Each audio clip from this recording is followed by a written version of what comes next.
both the Pyrenees and the Alps. He becomes the first Colombian ever to win and the youngest man to do so in almost 100 years. That's all for this edition of PBS NewsHour Weekend. I'm Hari Srinivasan. Thanks for watching. Have a good night.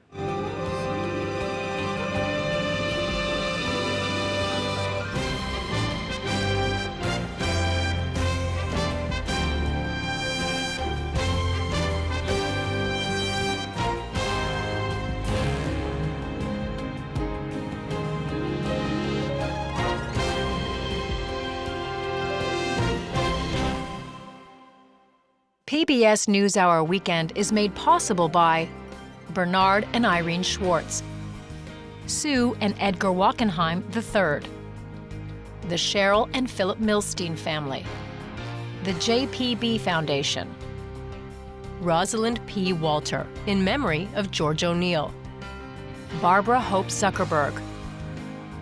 Corporate funding is provided by Mutual of America, designing customized individual and group retirement products. That's why we're your retirement company.